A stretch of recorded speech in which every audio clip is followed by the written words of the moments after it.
তো গাইস, আপনাদের জন্য আমি একটা ভিডিও নিয়ে এসেছি। আপনারা তো আমার থাম্বনেল দেখে বুঝে গেছেন, ঠিক আছে? তো গাইস, কাটের ভিডিও কিভাবে বানানো হয়, তো আমি আমার ভিডিওটা বানাচ্ছি। এই ভিডিওটা আপনারা দেখুন, দেখলে পরে অবশ্যই দেখবেন যে ভালো লেগেছে কি খারাপ লেগেছে, তারপরে আমাকে কমেন্টে বলবেন। আর যদি নতুন চ্যানেলে নতুন জয়েন করুন, তো চ্যানেলটাকে সাবস্ক্রাইব করে দেবেন এবং বেল আইকনে লাইকটা করে দেবেন। ওই আলোটা কিসের বলো তো? দেখে তো মনে হচ্ছে ভেতরে কিছু চকচকে জিনিস রয়েছে। আমার কিন্তু সেটাই মনে হচ্ছে। আমার মনে হচ্ছে পুকুরের ভেতরে কোনো গুপ্তধন রয়েছে। যদি গুপ্তধন থাকে মানে তাহলে সবাই নামো, পুকুরে নেমে গিয়ে গুপ্তধন তুলে আনো। পুকুরে তো তেমন জল নেই, হাঁটু সমান জল রয়েছে। পাগল নাকি? এই রাতের বেলা কে পুকুরের মধ্যে নামবে? তাছাড়া ওই গুপ্তধন কিনা সেটাও তো জানা নেই। যদি কোনো অপশক্তি হয়? এটা কিন্তু একদম একটা কথার কথা বলেছে।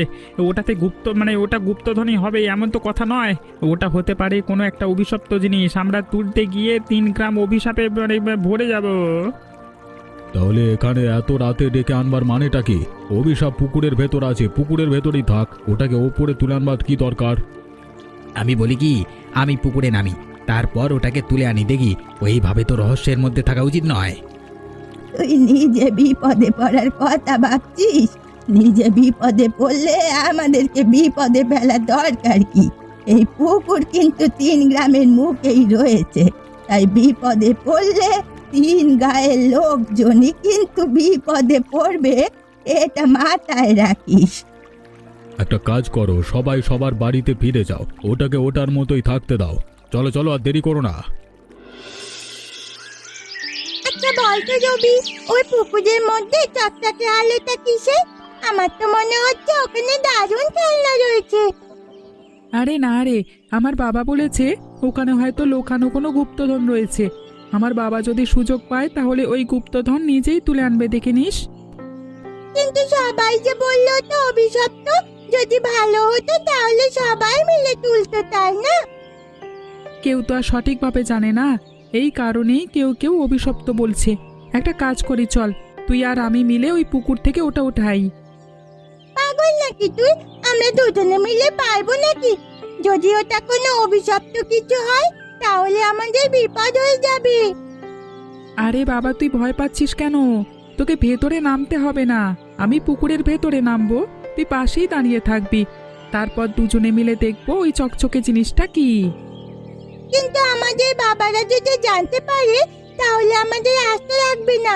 আর তাছাড়া আমাদের কারণে যদি 3 গ্রামের মানুষ বিপদে পড়ে।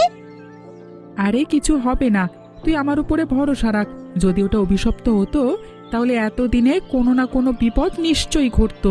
আমি বলছি তো, কিচ্ছু হবে না।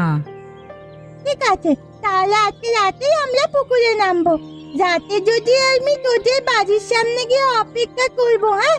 তুই কিন্তু বেরিয়ে আসবি। বেশ বেশ, তাই হবে।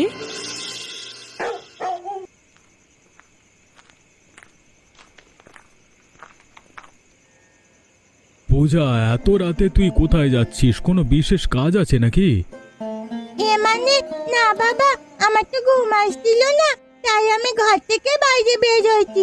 একটু বাতাস খাবো, তারপর গিয়ে আবার ঘুমিয়ে পড়বো। ভালোই মিথ্যে বলতে শিখেছিস, তাই না? আমি একটু আগেই দেখে এসেছি, পুকুরের পাড়ে রবি দাঁড়িয়ে অপেক্ষা করছে। তুই রবির সাথে দেখা করতে যাচ্ছিস? হ্যাঁ বাবা, রবির সাথে আমার কিছু গুরুত্বপূর্ণ কথা আছে, তাই আমি ওকে আসতে বলেছিলাম। এত বড় সাহস! এত রাতে তুই অবিনাশের ছেলের সাথে দেখা করতে যাচ্ছিস? আজকে তোর একদিন কি আমার একদিন। মেরো না বাবা, মেরো না। আমি তো এমনি এমনি কথা বলতে চাচ্ছি না। আমরা দুজনে মিলে ঠিক করেছিলাম ওই পুকুর থেকে চকচকে জিনিসটা উঠাবো। আমার ভুল হয়ে গেছে, আমি আর কখনো এমন করবো না। তুমি এইভাবে মেয়েটাকে মারছো কেন? তোমার মেয়েকে কিছু বলতে না বলতে তোমার মেয়ে মাথায় উঠে গেছে। তোমার মেয়ের কত বড় সাহস যে এত রাতে ওই অবিনাশের ছেলের সাথে দেখা করতে যাচ্ছে। কি বললে তুমি? পূজা, তোর বাবা যেটা বলছে সেটা কি সত্যি? ও কি বলবে, আরো বলছে ওই পুকুর থেকে ওই চকচকে জিনিসটা নাকি ওরা দুজনে মিলে তুলবে। শুনেছো শুনেছো তুমি?